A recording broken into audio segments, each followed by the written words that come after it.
Welcome to the SRA Podcast. I'm your host, Jessie Allen. This episode is the first in a series of skill-focused talks. Today we will be talking grip with owner of Shuten Defensive Group, Matthew Tycer. Why don't you tell me about yourself, Matthew? Hey, my name is Matthew Tycer. I am the owner and the lead instructor from Shuten Defensive Group.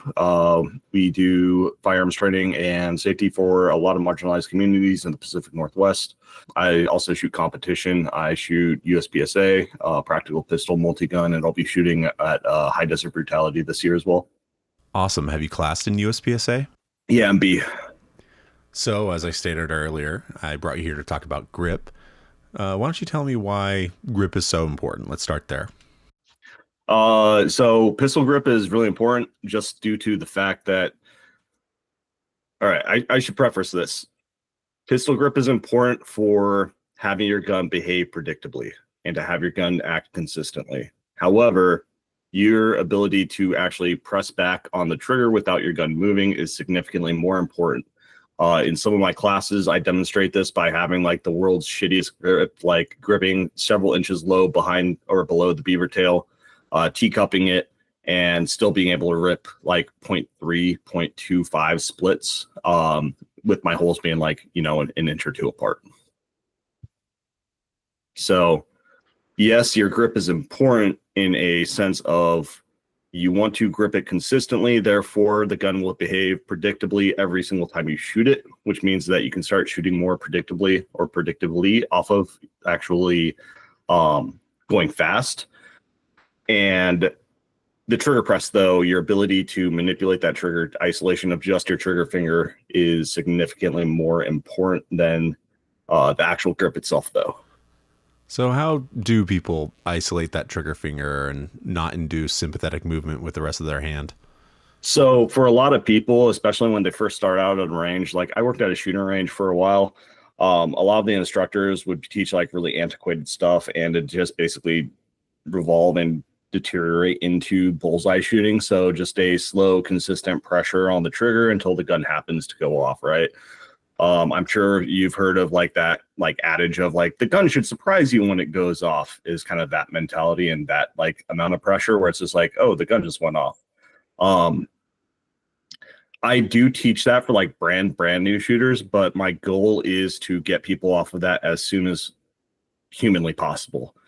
So what that means is experimentation with the amount of aggression that you press on the trigger. A lot of people think like fast and slow, which isn't necessarily a big quantifiable thing that you can do, versus like you want to narrow that down to the most specific thing possible. So it's like I want to be able to slap back on my trigger or bring my sights down faster, rather than when they think fast and slow, it's typically like a cadence or a tempo.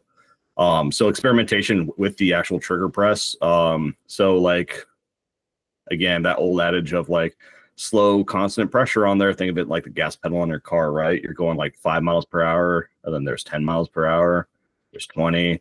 Eventually you get to that point where it's like the gun just went off. That's when you reach like the speed limit, right? I like to have, especially like newer shooters, experiment with that. So instead of like, hey, if you're able to group and all your holes are together, start more aggressively pressing back on the trigger. It doesn't necessarily mean doing it all in one. It means that you're going and pressing back on that trigger at like, rather than at 5 mile per hour speed, 10 miles. Gun goes off in half the time, right? Or 20 miles. And then from there, you start ramping that up to working at trigger control at speed. Awesome. So if that's good trigger finger actuation, what does good grip look like? A good pistol grip is basically something that you are able to consistently apply pressure to. For me, and this is going to differ for every single person, right? Like Hunter Constantine shoots differently than Ben Steger, who shoots different than like Hwansik Kim. All of them are very different in terms of how they view grip, and it kind of is just like what works for you and what works on the gun that you're currently shooting, right? For me, it is my right hand, my dominant hand is applying front and back pressure, so I'm focusing isolation of the front of the grip and the back of the grip, and that's the only place that my right hand really applies pressure. And then from there, my support hand is just crushing into the side. I recently switched out all of my grips on my like Shadow 2s and my DWX that I shoot for competition to ones that basically look like a medieval fucking torture device. It's got a big like spikes on the side of it that literally bite into my hands. And so I like those because there's so much grip to them, and they're literally biting into my hands where like the gun isn't moving as much. It's very difficult for that gun to shift around in my hands. And that's kind of the big thing with shooting, is that it's physics. Everything we're doing is based in physics. That gun, when it goes off, there's a reciprocating mass along the top. It should only rise up in recoil, and it might go up and to the left or up and to the right, depending on like how you're applying pressure to that grip. But what's like more important than like, hey, my gun went up in recoil, is your ability to like force that gun to reappear back at that same spot that you're looking at on the target. So given that what good grip looks like is so subjective, what would you say the goal of good grip is? What does having good grip get a shooter? If they're actually like not straining or stressing out or have a lot of tension in their dominant hand, what that allows you to do is more aggressively press back on the trigger, and doing it without that sympathetic movement. I'm sure like if anybody has watched kind of like YouTube videos of the like roided out fucking vet bros that are just like, you got to get over the top of this and you got to grip it really hard, and that's going to keep your gun running nice and flat. For me personally, I don't care how flat my gun runs. What I care about is the consistency of I can get this back onto the same point. Like literally, I'm talking about like 1 inch by 1 inch or even smaller than that spots on the target, nice and aggressively.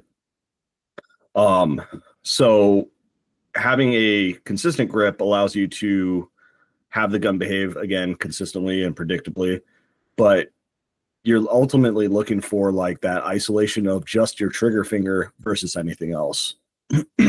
And grip can help that. Like grip is in service of that, to make that clear, where it's just like, if I'm gripping really hard with my right hand, and I do this in my classes too, which is like make a tiger claw with your hand and get a lot of tension in there. Now try to articulate, just your index finger very fast and aggressively. And everybody's just like, oh shit, yeah, like my hand, there's a lot of sympathetic movement there. And then it's like, okay, now try it without as much tension in your dominant hand. And then it's like, oh yeah, hey, I can start doing this without my hands wanting to crush into it. Yeah, it's quite interesting that in shooting sports, it's very much the opposite of some others. Like take powerlifting, for example. Some of my powerlifting friends have really described how you do want that sympathetic explosion in your muscles to help you hit that PR or whatever. But in shooting sports, it's not really helpful. Yeah. I find though that a lot of people who do like climbing, just due to the fact that they're very aware of like how their hands apply pressure, even though they're like gripping the gun hard, don't necessarily have as hard of a time like on the actual trigger press portion, which is again how you actually get that accuracy. Just due to the fact that they have such awareness of like what their hands are doing. I'm a lazy shooter, and I should preface this whole conversation about that, like with this. I want to do the least amount of fucking work possible, right? Like I don't want to squat down and like lean forward like I'm a cop in the 80s or anything like that. For me, when I shoot, I don't have a whole lot of tension in my body, but I'm starting to get to that point where it's like I'm trying to reintroduce very specific amounts of tension, just because like if you're really relaxed, right, your transitions, anything that requires that kind of like snap movement, tends to suffer because of that, because you kind of like meander from like target to target versus like very quickly and aggressively like driving your gun to a new spot on a new target. Same with like movement and stuff, where it's like loading up, your thighs so that you're in a position where you're ready to move. That's something that I've been like very consciously working on to reintroduce that tension rather than just like be completely relaxed, because especially when you're like moving and shooting multiple targets, stuff like that, you do want to have a little bit of that tension so that you can do those really quick snap reactions and motions. So then what are some cues to look out for that indicate a bad grip? Usually it's like for sympathetic movement. You'll see, right-handed shooters shoot low and to the left. I'm sure there's, plenty of people who listen to this who's just like, fuck, that's me. Or left-handed shooters shooting low and to the right. With that, visual focus is very important, which is just like I focus on a spot on the target. I make my gun reappear there. Shooting's a very visual like activity. But you also notice like seatbelt patterns, which is just like your shots start trailing up and to the side. For me, like if I get really lazy with my grip, especially with like tension in my wrists, and I don't consciously like engage my wrist, my shots will start like trailing up and to the right, because like I'm crushing into the gun with my left hand, but my right hand's being like super lazy at that point. And so the gun's, again, path of least resistance. It's not going to go up and to the left because my left hand's there to stop it, but it'll break me just at specifically like my right wrist, and it'll start climbing up there like that way. Like I said, like a seatbelt where it's coming up if you're shooting like a USPSA silhouette up and to the right, like towards that shoulder. So there's like very specific ways, not necessarily like shooter diagnostic targets, but for the most part, it's just like, hey, you moved the fucking gun before it went off, right? That's why your holes aren't appearing where you're actually like aiming at. And usually that's from like an excess of tension, especially in the dominant hand. I like to use the baby brain analogy, where it's just like, if you've ever been around an infant or a toddler, like the way they grab things, it's like they wrap their whole hand around it. And this is how we've been holding things our entire life. They wrap their whole hand around it and they literally like crush into it with their fingertips. And, for something as small as like a little baby's hand, like it is freakishly strong, right? It's very hard to like separate whatever they're holding from that. And that's kind of what happens when we shoot, because like our brains don't like reacting to scary stimulus, right? Fight or flight kicks in. One of the big things is like, we got a fucking literal explosion in our hands that's happening 2 feet away from our face. It makes a big noise. And we inherently know that this is dangerous. So our brain instantly kicks back to that like baby brain idea of like just gripping into it and like really wanting to squeeze it. I got big hands. Like I always say that I got like ogre hands. Where I actually apply pressure, like I have calluses on my dominant hand, but it's like more towards my knuckles, because that's what actually makes like the Z knuckles right by your fingernails, the cuticles. That's where I actually apply pressure with it. It's just like I kind of clamp back with my dominant hand rather than like squeeze into it with my fingertips. So to answer that question specifically, it's like, hey, you cause something to move the gun. More often than not, it's going to be grip related, which is like you're gripping the gun really hard with your dominant hand. And again, like right-handed shooters, low left, left-handed shooters, low right. Oh, sounds like you're not a fan of teaching finger placement on the trigger. Not at all. Yeah, during this entire conversation so far, like I haven't even brought that up once. It doesn't matter. As long as you're like able to comfortably press back on that trigger straight back without the gun moving. And it doesn't feel like you're like reaching or grasping for the trigger. That's the important part. Again, like I've demoed in classes, like, and I'll put holes in the same spot with like my finger all the way through it to like my second knuckle, to like just my finger barely touching it, like on the edge. It really doesn't matter where that finger like ends up being on it. I have friends that, shoot double action for their first trigger press that use like their actual knuckle. And it's like, cool, if that works for you, then that works for you. Like there is no right or wrong answer for it. Just like your support hand, like the location of it. A lot of people want to get like really high and aggroed and like that aggressive thumbs forward vet bro type to try to like control the gun with like applying torque with their thumbs versus like just apply pressure on the side of the grip to keep it from moving. Like if it's lower, then it's lower. Like cool, who cares? As long as you have a lot of contact with it and that pressure there's causing the gun not to like shift in your hands, right?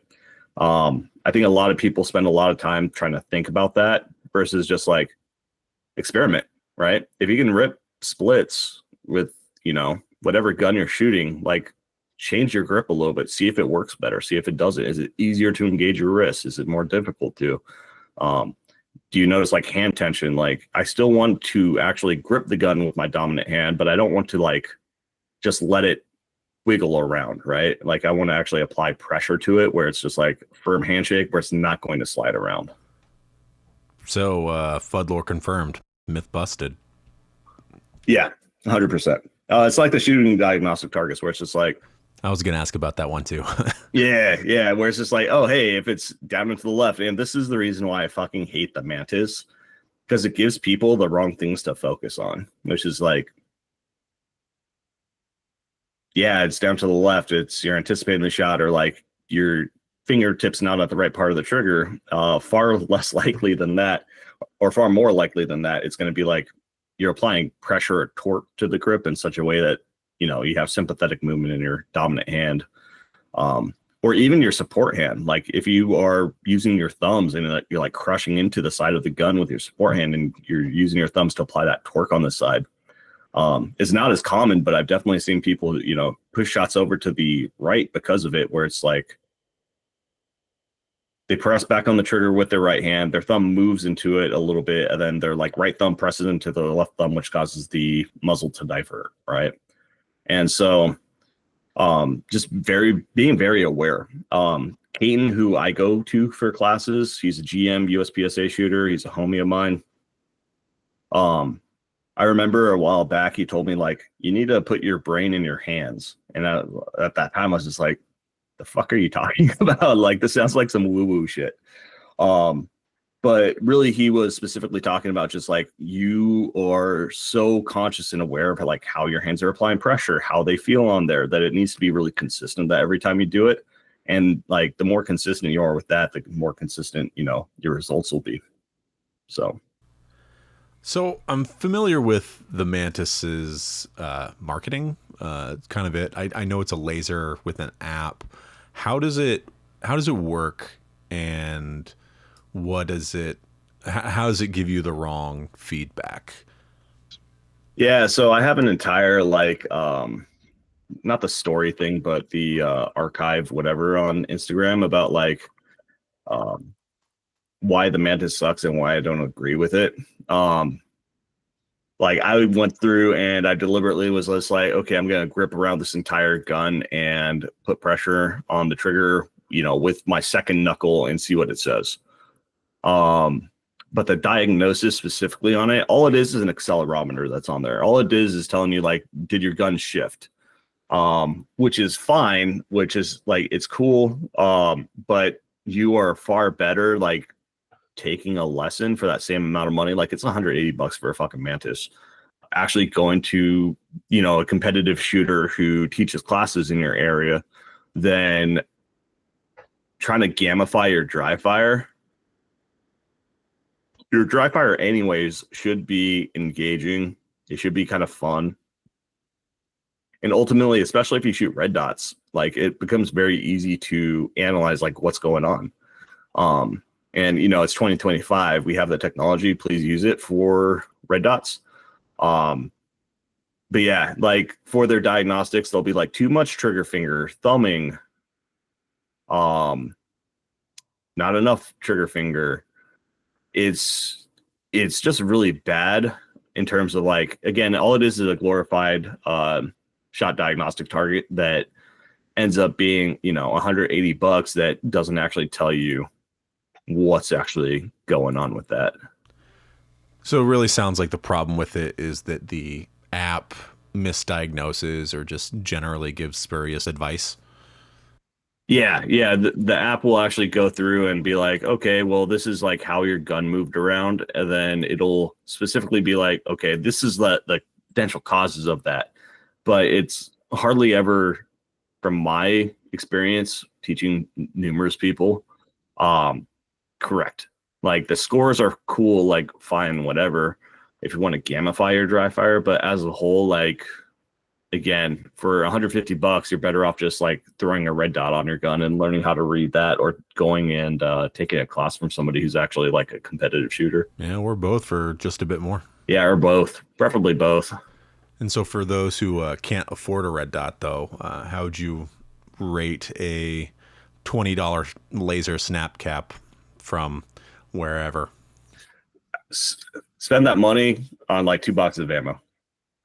Like I said, your dry fire should be like fun and kind of engaging. It should be challenging. It shouldn't just be like kind of mindless, like I'm pressing back on the trigger. But you can read your front sight post and your gun, just like you would with a red dot. Like, did my iron sights actually move from there? Did my front sight post divert from there? I'm actually going to be switching over to shooting irons in the fall because I just recently switched divisions. Like, I've been shooting USPSA actually as a member for about, like, I want to say less than a year. Before that, I was doing like other kinds of competitions in the area. So I got B rank or B class in carry optics. My last two classifiers were like high B, low A. And then once I got that, I was basically like, cool, I'm going to just swap because I want to shoot like different fun guns, right? So I went from shooting a Shadow 2 to DWX, which is basically a 2011 on a CZ frame. My goal is basically I'm just going to get B rank in that too, which I'm on track for that very easily. From there, just shoot production for a little bit because like variety is kind of the spice of life. And if I just kept shooting the same gun, like, yes, they're equivalent and they're very close to one another. I just want to try new things.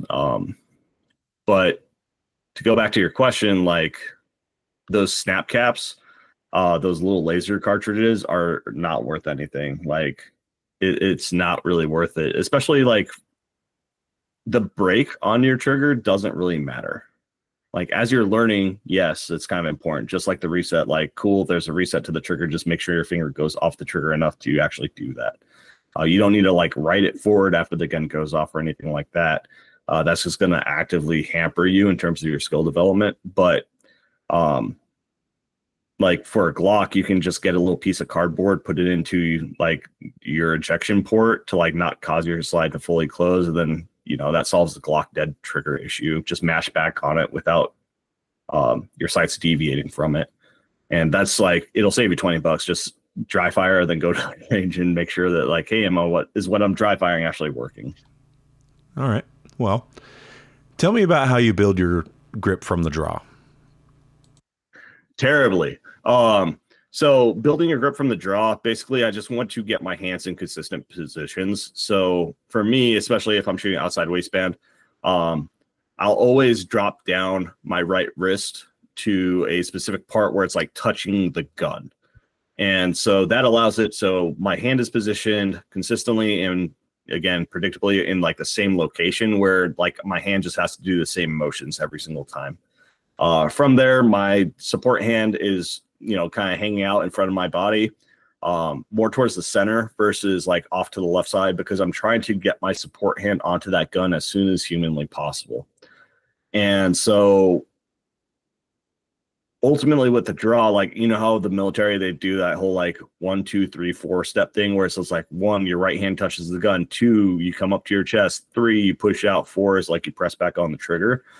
That is just slow, right? Like you're making something significantly more like convoluted and complicated versus like I get my hand on the gun and then I just bring it up in front of my face as fast as humanly possible. And I'm not a dude with like a super fast draw. It's not something that I necessarily dry fire as much as I should. And it's something that I need to continuously work on. But like on average, like when I'm just dry firing and messing around, or like at the range, and like consistently like 1.2 seconds, right? Like not the world's fastest or anything like that, but still like plenty fast to do what I need to do. Sometimes you come up with a shitty grip from the draw, and I'm not going to spend, you know, mental energy or effort to be like, okay, and time to like, that was a bad grip on the gun, and then like readjust my grip and then shoot. Like you just need to make it work sometimes, which is just like, hey, I just need to be extra considerate and like cautious of like how I'm pressing back on the trigger. Like it needs to be without my gun moving, and I need to make like a little bit more mental energy actually making sure that's happening versus like spending, you know, 2 seconds like regripping my gun. Like when I have movement after that or anything like that, where it's like that dead time when I'm not actually shooting stuff, like I can regrip my gun then. But out of the draw, it's important, you know, consistency in terms of like where your hands are placed. If you're able to, consistently move your hand over it. Some people do the scoop draw. I kind of do the snatch. I'm kind of like halfway in between both. Like I don't really like push down on the gun anymore, but scoop draws are a little bit faster. It all is based off of kind of like what works for you. Again, there's like two ways about it, and it's honestly whatever works best. So it doesn't sound like you're too bullish on getting your master grip on your gun while your gun is still in your holster. So the consistency of like how your hand is kind of staged by the gun will help you get a good master grip. I'm a big fan of like having people shoot with one hand because that'll teach them like how you actually need to apply pressure with your dominant hand to like keep your gun there, or to like have it behave consistently. And then from there, it's like your left hand comes in and applies pressure, and now you do even less work. Usually when I talk to people about draw, I basically just break it down into two parts. And so like you should be dry firing it, and like, hey, on the beep, I just get my hand on the gun and I start leaving the holster. It doesn't have to be all the way out of the holster, but it's just like, I have a good grip on this, is how I would normally grip the gun, and it's out of the holster, or it's like starting to come out. From there, the second part is like, okay, my goal is to get my support hand to make contact with the side of the gun and to bring this up consistently in front of my face up to my eye level where my red dot is there. And so it's just like those two parts. Good grip on the gun, which allows you to be more consistent with like how you're presenting. And then support hand on the gun as soon as possible with the gun coming up in front of your face is kind of like the two parts. So yeah, I do think master grip is still important, which is like your dominant hand should be consistent with how you actually are applying pressure on there. Which means that, you practice like on the beep, I actually grab my gun where it's supposed to be. So new shooters have a tendency to regrip between shots a lot. How long should pretty novice shooters expect to have their grip last? As long as humanly possible. As long as you possibly can. Like re-gripping the gun because like, hey, it slid around in there, maybe it didn't apply enough support hand pressure or whatever happened, that's fine. But if you're one of those people who like re-grips every single time you shoot, know that you're fucking up. When you're shooting and it's just like, bang, okay, I shuffle my hands around a little bit, bang, I shuffle my hands around a little bit, you really aren't getting a consistent grip on that gun, because every time you're about to press back on that trigger, you change your grip. And so as you're presenting it in front of your face, and as you're like shooting longer strings of fire, which this is why I usually do like 10 rounds at a time. It gives people to kind of like decompress after, like figure out what's going on. But more importantly than that, it's just like, hey, all 10 shots of these, like just grip the gun exactly the same way, right? Try to have your grip last throughout the entirety of this for recoil. Stop re-gripping your guns every single time you shoot. You're changing something. And usually what it is like you release pressure with your left hand and your right hand starts creeping over to the side of the gun, where it's just like, again, baby brain takes over, and it's just like, I start gripping this harder. You'll typically find that a lot of people with their dominant hand, because they release pressure with their left hand, they don't reapply that with the same amount of force that they were before. And then they start gripping harder with their right hand because their support hand's really not doing anything. This is especially true for people who like drop down their thumb and they really wrap their hand around the side of the gun. So like imagine again, like the baby hand, like gripping all the way around it. Again, like where I apply pressure on the grip is with my knuckles along the front of the gun, on the front of the strap. My fingertips don't actually apply any pressure or tension. A lot of people, when they first buy their guns, and this is a big reason why I'm not a big fan of like telling brand new people, unless they're taking a class, like think about hand feel, because they'll get like a small, tiny like P365 or a G43, and it's just like, my hand wraps around this with my dominant hand. This is a good grip. Whenever I do like new shooter stuff too, I'll often ask like, hey, and I'll grip a gun like that, like a plastic one, and be like, is this a good grip? And everybody's like, yeah, right. Like you got good coverage, your hand's making contact all the way around. And then I'll actually like grip the gun like I usually do when I shoot. And I'm like, is this a good grip? And they're like, no, like your thumb needs to be a part of that. And like, you need more contact along the side. But if your fingertips are like creeping over to the side of the grip and your support hand's like making contact and it's just on top of those fingertips, your left hand's really not doing anything. Your support hand's only there, like basically giving your other hand a hug versus like actively making contact with the grip keeps it from sliding around and from like, again, that friction of where your support hand actually makes contact with the gun, is very important. So, yeah. So your advice to new shooters is to try and get that master grip right out the gates, but just kind of accept that it might fall apart and that they'll have to probably re-grip in the middle of their run. To go back to like, okay, re-gripping the gun, yes, it's fine. Your grip will eventually fall apart. You want to be able to hold the grip like both hands together as much as you can humanly possible. Like if you're not as strong or if you don't have as much like hand strength as some, it might be like less shots, right? You just want it to last through as much recoil as you possibly can.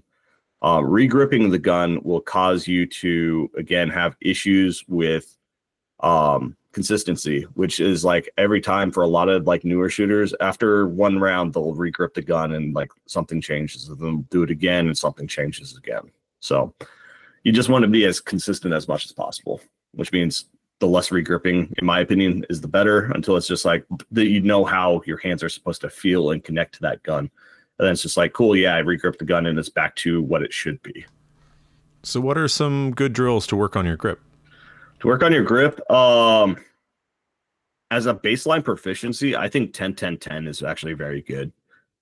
And then not doing it as like, if you don't know what this is, it's 10 yards, 10 shots in 10 seconds. Your goal for that should not be like, I shot that clean in 9.99 seconds with everything's a 10. It should be to get as many points as possible as you can on that piece of paper and go as fast as fucking possible. Another good drill is Tim Herron's BAD, which is the balanced assessment drill, which is at like 15, 20, 25 yards. Like you're just from draw 5 seconds to shoot it as much as you can, USPSA scoring. And then like as you do further reps of that, so it's like you do it 3 times. The first time is everything's counted USPSA scoring. Second time is everything counts except for D's are now -5 points. So if you pull a delta, you get -5. So one of your good hits on alpha goes away. Then your last time doing it, Charlies and deltas are both -5 points.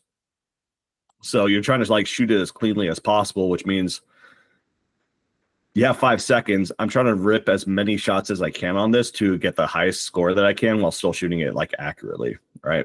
Or practically for the accuracy. Like I'm not trying to get every single holes in the same spot. But because of those like time limits and time constraints on these things, it really pushes people to like, I need to shoot this fast and not have to like switch up my grip in the middle of it, right? Whether it's like the 10-10-10 or like the balanced assessment drill. Your goal is like, I'm ripping shots on this target quickly and I am like not regripping the gun. My grip's not changing or shuffling around, which allows again that gun to start behaving more predictably. And it's like, okay, now I can shoot fast. Yeah, that's sounds like 2 great drills. So what's slide bite and how do people get that? So slide bite for Glocks. I actually just fixed a homie's grip who had like, it wasn't like bite. It was mostly just the rub from Glock. They would apply pressure on the back strap, but they would like release the upper part of their thumb and it end up more over the back strap than it would on like the actual like wrapped around. So their knuckle would come up right next to where the slide was reciprocating and it would rub there. Slide bite for other people, which when I worked at a shooting range would be like people would grip with their support hand and they put their left thumb, if they're right-handed, behind the fucking slide and it would cut them open. I tried to correct that as much as I possibly could whenever I ran across somebody doing it because I don't want to clean up somebody's blood. And yeah, that's typically one of the 2 ways that happens. Obviously gripping the gun extremely incorrectly, left thumb goes over and behind the slide. And then with Glocks, for a lot of people, they won't like push their thumb forward to the side of the grip. I kind of wish I had like a way to show people what I mean for that. But a lot of people will have like a part of their thumb kind of like hanging up above the beaver tail on a Glock. and it'll cause that rub or that's like slight bite on the side. Would you recommend to Glock owners a more thumbs forward grip than a thumbs up grip? More rapid around to the side of the gun. So like I shoot thumbs up anyways, but specifically for that, and that's harder for people with smaller hands on a Glock, right? Because it's shaped just like a 2x4. Usually, again, it's because like they will release pressure on the back of the grip when their support hand comes in, which causes their thumb to move further up and to the rear of the slide, especially towards that like knuckle that's closest to the palm. So you mentioned a lot of different grips or approaches to grip. Does the type of gun you show up with change how you build that grip, like say a revolver versus a striker fire? Yes. If you grip with your thumbs forward or do that like aggressive thumbs forward stuff with revolvers, you will singe your fingers and it will not be pleasant.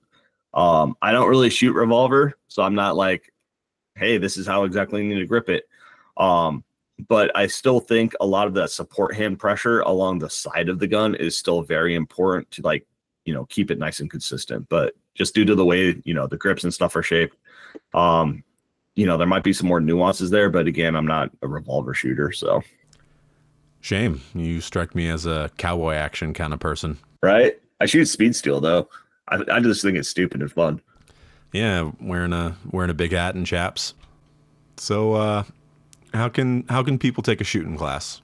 During the summer, I actually go on a hiatus. I am shooting a lot of competitions over the summer. Like I said, I got sectionals for USPSA. I have High Desert Brutality. And for High Desert, I'm shooting some multi-gun matches, which I haven't done in years. Through our website, shutendefensivegroup.com. But during the summer, there's not going to be really anything posted. Maybe a couple non-shooting classes like Utah Concealed Carry and stuff like that. One-on-ones are always a thing. The cool part is like, how I mentioned, like, hey, it's 2025. We have the technology. Get a red dot for your gun. For people who take any of my classes, if they have like an iron sights gun and they're like, okay, I see the value and like the worth of this, and they put that time and effort forward to get a red dot for their gun, that financial of like, or obligation of like, I want to get better at this. I want to have something that, I'm going to continuously practice with. Like I invest my time in them by like giving them 50% off like private lessons. Like that's how much of a believer I am in terms of like red dots are good. You should probably have one. Like I'll put my money where my mouth is in regards to that and help people, especially those who are like willing to put in work behind like actually practicing that stuff. So, but yeah, website, Shooting Defensive Group, or hit me up on Instagram. Either one's fine. All right, Matthew, thanks for your time. Do you got any parting words for us? Yeah, so I would say like the biggest thing is like, yeah, your grip matters. What's more important is your ability to like press back on the trigger without the gun moving. Everybody learns at a different pace, but the most important thing that like any new shooter can do is to go at a fucking pace, please, for the love of God, that your brain recognizes what your hands are doing. As people shoot, as they get tired, as like they get comfortable, they just kind of turn off their brain and they kind of go into autopilot.